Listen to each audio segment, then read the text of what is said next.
With the presentation of Guyana's 2014 national budget, the Ministry of Natural Resources and the Environment is looking to further expand on the achievements seen in the sector last year. The ministry, through its agencies, will be focusing on implementing measures that will further accelerate the growth and development of the sector, while at the same time introduce new programs to tackle issues such as littering through the $1 billion Clean Up My Country initiative.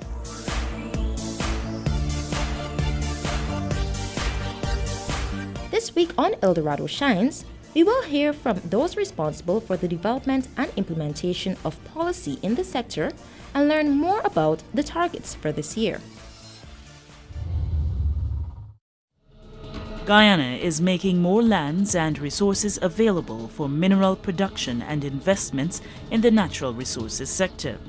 These initiatives are being pursued in keeping with the country's commitment to protect the environment. Minister of Finance Dr. Ashni Singh pointed out during his presentation of the national budget that despite challenges, the sector performed favorably in 2013. The mining and quarrying industry recorded 8% growth over 2012. The gold industry in particular achieved total declarations of 481,087 ounces, 9.7% above the previous year, and a historic performance. Of particular note, Mr. Speaker, last year's level of declarations represents the highest level of production in the history of the industry, exceeding production levels even when Omai gold mines were at their peak. The fortunes of bauxite were somewhat more tempered, with the industry registering an 11% decline in value-added production. Diamond declarations increased by 56.9%, while stone production grew by 47.8%, the latter reflecting a strong boom in construction activity across the country. Permanent Secretary in the Ministry of Natural Resources and the Environment, Jocelyn McKenzie, pointed out that the primary objective is to further build on the achievements seen in previous years. Essentially, the national budget for 2014 as relates to the Ministry of Natural Resources and Environment continues along the development trajectory in terms of mainstreaming biodiversity within the environment, ensuring that we develop the natural resources to the utmost, while at the same time providing a better life for all Guyanese, as indicated the theme. This year's budget is a continuation of that of 2011, 2012, and 2013. Great emphasis is being paid on the enforcement of the litter, right? So we provide a lot of emphasis in terms of litter regulation, strengthening the EPA, improving the services of the Guyana Land Surveys Commission in terms of national land use planning, and these are the key entities. Mineral extraction contributed significantly to the growth of the sector and the economy in 2013, and based on targets for this year, growth is expected to continue. Mining and quarrying is expected to return moderate growth of 2.8%, with gold, the dominant contributor to this sector, targeted to produce 484,562 ounces, modest growth of 0.7%, reflecting a somewhat conservative projection, but also taking into account of recent volatility in world market prices. The bauxite industry is projected to expand by 11.5%, mainly due to expanded production levels of metal-grade bauxite. During the past years, I think the sector held its own in Guyana's economy. They were able to contribute significantly to the GDP. However, we want to ensure that this is maintained and increased. Newly appointed chairman of the Guyana Geology and Mines Commission, Clinton Williams, in recognizing the vital role the mining sector plays in the economy, believes that prudent measures must be put in place to reduce the impact of fluctuating commodity prices. The sector, in my view, is crucial for our survival, and therefore that be given the attention that would allow it to perform within the context of its potential. And therefore, even though at the moment the focus is on gold and diamonds particularly, we would have to think beyond that, as it were, think outside of the box, and try and bring into the focus those other sectors that has also significant potential, and try and bring them on board as soon as possible, so that, as you realize already, gold is being hit by all kinds of issues, so that we can deal with those at the mirror in a way that makes sense. The gold mining sector has, for another consecutive year, played an important role in the domestic economy, and as I've already reported, delivered record-breaking production. The industry remained resilient to price shocks, with growth only minimally affected, as evidenced from the retention of jobs and the attendant multipliers in economic activity. Despite the more cautious response by the global markets to price shocks, the prospects for large-scale mining in Guyana are still very real. Demonstrated investor confidence remains unshaken where large-scale projects for gold in Guyana are concerned. The Guyana Goldfields project at Dorado is advancing aggressively for late 2014 startup, which is earlier than originally projected. And Troy Resources, or Farsalis in the Kaburi area, is on stream for late 2014 startup, if not earlier rather. The ETK Sand Springs project at Torparo is also poised for developmental works geared to production starting up in 2015. Collectively, these injections of FDI are anticipated to increase production significantly, along with industrial and commercial linkages, which together bode well for Guyana's economy on the whole. In 2013, a new international convention to control mercury emissions was opened for signing in Japan in response to the reality that mercury pollution is a global problem that no country can address unilaterally.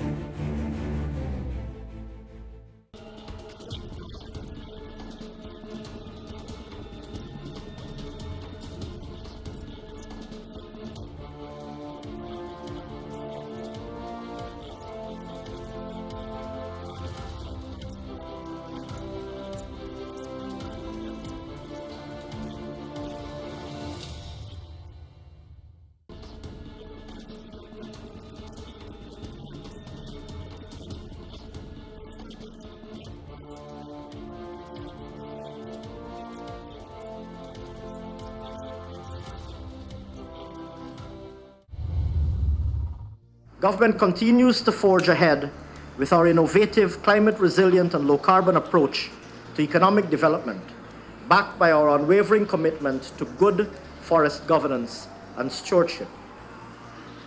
Over the past year, our government continued to work tirelessly at the multilateral level to establish a reducing emissions from deforestation and forest degradation framework that sets the stage for future payments for forest conservation and sustainable forest management. To date, Guyana has earned 3 consecutive payments from Norway, totaling $115 million within the framework of our LCDS. In the last quarter of 2013, the annual third-party audit of Guyana's performance under this partnership was completed, clearing the way for a 4th payment. A total of 4 GRIF projects with a combined approximate value of $30 million were in their implementation phases. Under the $7 million institutional strengthening project, significant progress was made towards the development of Guyana's first national-scale monitoring, reporting, and verification system. Under the $6 million allocation to the Amerindian Development Fund, milestone disbursements were made to all 26 of the initial beneficiary communities for the implementation of their development plans in promoting sustainable village economies. Under the $5 million micro and small enterprise development project, applications for loans with reduced interest rates have already started to be processed for entrepreneurs with business ventures in low-carbon sectors. Furthermore, Mr. Speaker, in the last quarter of 2013, the $10.7 million Amerindian land titling project was approved and commenced implementation. Mr. Speaker, in 2014, sums totaling $90.6 million have been allocated for continued implementation of the GRIF projects previously identified, along with new projects in the priority areas of adaptation, high potential low carbon sectors, hinterland development, and low carbon infrastructure.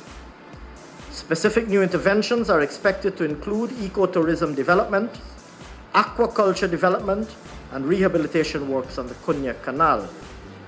This second wave of projects will commence with a communication and outreach program for the LCDS in the second quarter of this year, along with the development of a national climate resilience strategy and action plan. In addition, Mr. Speaker, a sum of $80 million is once again allocated to meet Guyana's equity contribution to the Amila Falls hydropower project. Meeting with international obligations as a country while at the same time maximizing mineral recovery is critical if the sector is to continue recording growth. We have to stick with what we signed on to in terms of international regulation that relates to utilization of mercury in the process, and more importantly, to ensure that we're recovering as much as we can in the recovery process in the field, on the mines. And we have had a lot of engagements with all the stakeholders within recent times, the last 2 months or so, as to what the strategies ought to be and how each player will contribute towards ensuring that this matter is addressed in a way that makes for improved recoveries and reduction more. It is perceived that as much as 60% of the gold that is mined is lost in the recovery process. And if we can up that by another 15-20%, I think we can safely say it would improve the declaration. And we also would try to increase our presence in the interior so that our systems and our processes and all the necessary requirements are followed, from mining to the marketing of the product. The Commissioner said the agency is looking to recruit more personnel to address the challenge of limited human resources, which should positively impact on its ability to monitor mining operations throughout the country. What we are also doing at the GGMC is to recruit additional field personnel with 15,000 small claims, about 7,000 medium, and over 200 prospecting licenses and about 8,000 dredges. For 150 persons to monitor that is a humongous challenge. So we have to be recruiting and training, etc., all the time, where we do have some staff turnover and some other issues that we need to deal with. So we're in the process of training, etc., recruiting, to ensure that we fulfill our mandate to the sector. The Guyana Mining School and Training Center Incorporated was established to improve education in technical training for the mining sector. A grant agreement is in place between World Wildlife Fund Incorporated and GGMC to develop a curriculum for the mining school. Also of importance is ensuring that miners acquire specialized training and guidance that would allow for more efficiency and effectiveness in the way mining operations are conducted.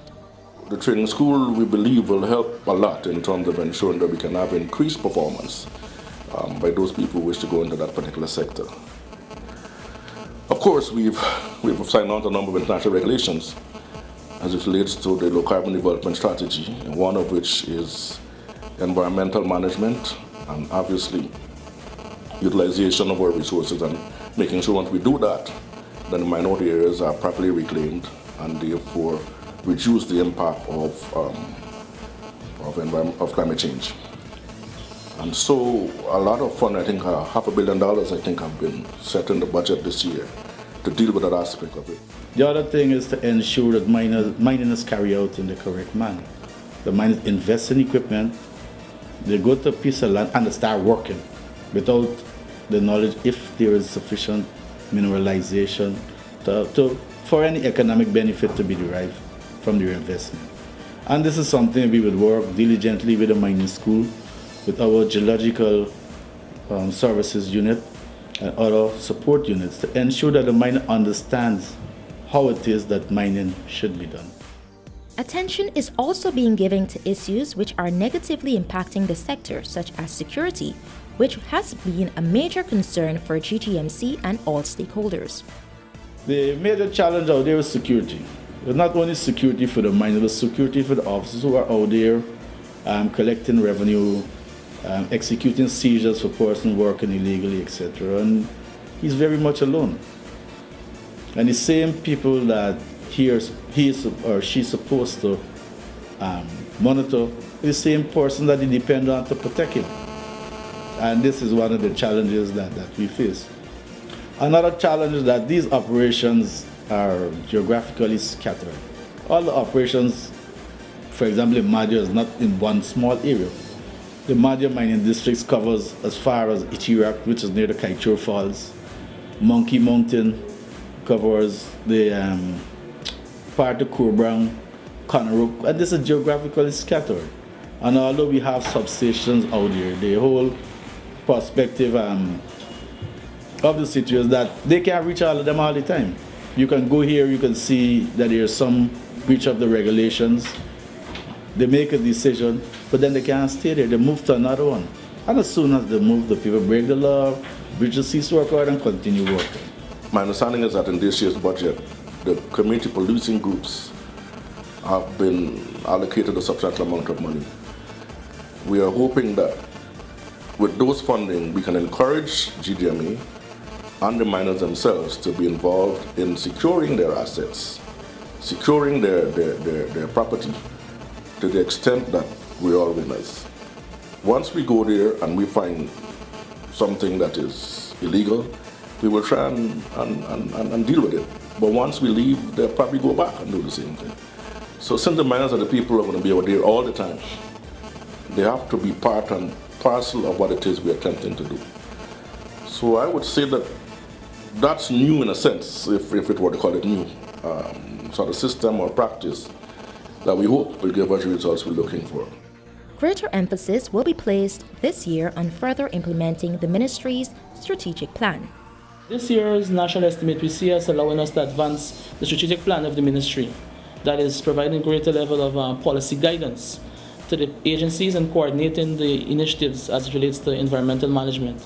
Under the Wildlife Regulation, the CITES, we see also the establishment of some protected areas on the Protected Areas Commission, the reorganization of the National Parks Commission to bring it under the Protected Areas Commission, making it one entity in charge of both urban and the rural areas. We do see the creation of some new departments within the EPA, such as the Water Quality Unit, completion of enforcement regulations, working along with the Ministry of Government and Regional Development in terms of the Solid Waste Management Bill. And all these are critical parts to the overarching policy that is environmental sustainability.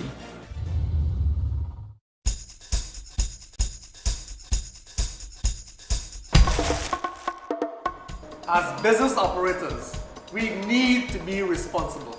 Stop littering. Do the right thing.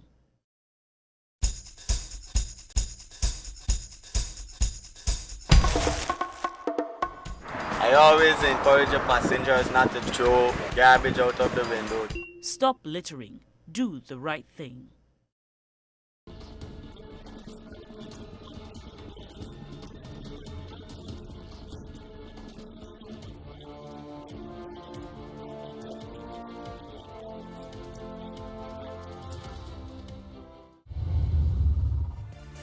A record $1 billion has been allocated in the 2014 national budget for an anti-litter program that will result in the capital city, all other towns, and rural villages implementing a Clean Up My Community action plan. There can be no doubt in the minds of any observer that the city of Georgetown and indeed many other places in Guyana have a serious sanitation problem. Piles of garbage and litter abound. The national public health hazard that this presents, especially in the face of emerging disease, can no longer be ignored. Notwithstanding the statutory responsibility of the local government bodies for maintaining the environment in our communities and neighborhoods, it is visibly evident that they have failed in the discharge. of this basic duty. Government can no longer stand by in hope, waiting in vain for comatose local government bodies to address this problem. In an attempt to address this issue, government will spearhead an effort that will result in the capital city, all other towns and rural villages implementing a Clean Up My Community action plan that will address the collection and removal of garbage, as well as the reporting of residents who irresponsibly dispose of their garbage.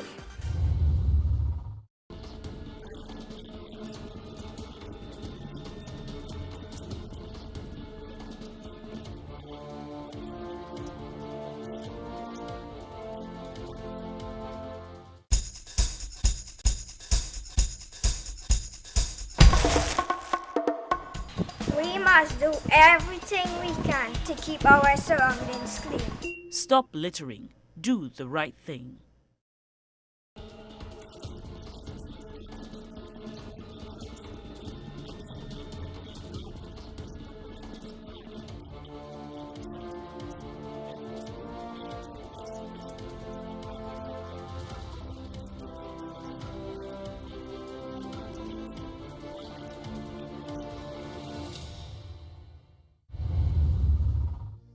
Having passed the new regulation, that really and truly takes the fine up. We're working now on having the PR part being completed, where we have little wardens being hired, sensitization programs being done, persons being made aware of what are some of the implications of their actions before we move on. In this case, we work with the Ministry of Local Government, the City Council, and the NDCs in terms of advancing this effort.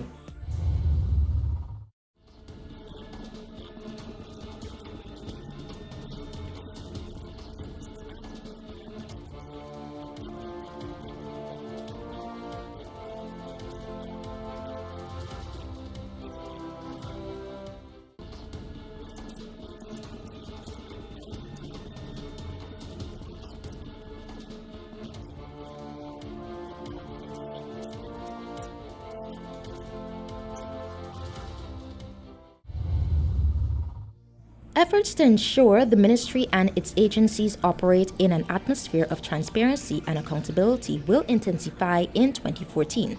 The Ministry of Natural Environment is responsible primarily for the nation's wealth, and primarily so land. And the last time I checked, land is one of the few things we don't make anymore. The GGMC is ISO certified, and they're working on improving that departments being accredited, and they've got that well laid out. In the case of the mineral sector, the government has worked with the stakeholders, and we are now about to do a scoping study for the Extractive Industry Transparency Initiative, which basically speaks to how monies are generated and reinvested into the sector. In the case of forestry, it's the log tracking system that allows us to know exactly what is happening, the voluntary partnership agreement with the EU, and these are all agreements that the government of Ghana would have signed on to because we want to ensure this is being done. Much work is also being done at the level of the various agencies in the sector to implement measures that would further enhance transparency. I know the GGMCs make significant efforts in this. We've seen a number of the backlogs being cleared, the same with forestry, the same with lands and surveys. Lands and surveys, as through the National Land Use Project, have established what's called a lease approval management system, which is now integrated into all the regional offices. So you know in a much quicker time if the land is available or not, which sometimes remove this idea or perception that probably something has gone wrong. Extensive collaboration with stakeholders has seen support and involvement from communities and other interest groups grow over the years, which has served to positively impact the overall operation and performance of the sector. We receive overwhelming support from all the various stakeholders in terms of advancing the efforts. I think everyone recognizes the importance of effective management within the natural resources sector. What's most important is that of the stakeholder collaboration, and the GGMC has been working assiduously in terms of reaching out to some of those far-flung communities that they don't reach as frequently as they would like to because of logistical issues and so.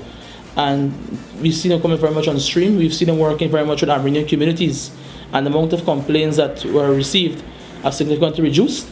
We've seen the same in the forestry and the GLSE system. With the EPA, we see the amount of, in some cases, they've been increased in the amount of concerns. And I think this is as a result of greater public awareness, persons being made aware as to what are their rights and duties and so.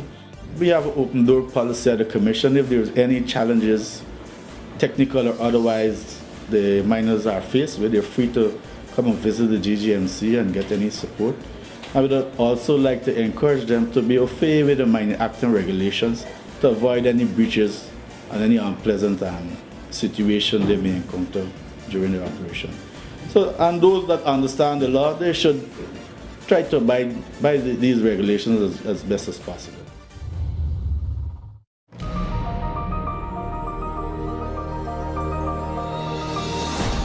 Welcome to Guyana, the gateway to South America.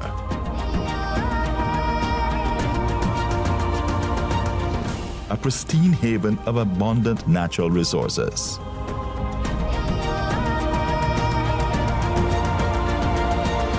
We are a nation born in sacrifice and enriched by our togetherness.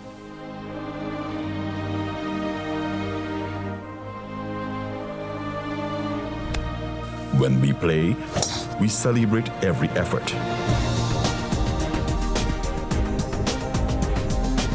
When we celebrate, we salute more than success.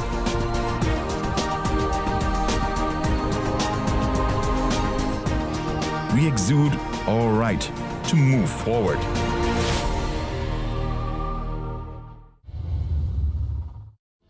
Check us out on the internet for this and every episode of El Dorado Shines.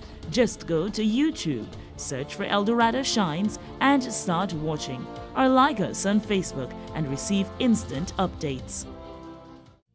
You've been watching El Dorado Shines. Join us again next week for another program. Until then, do remember that we all have a role to play in protecting the environment.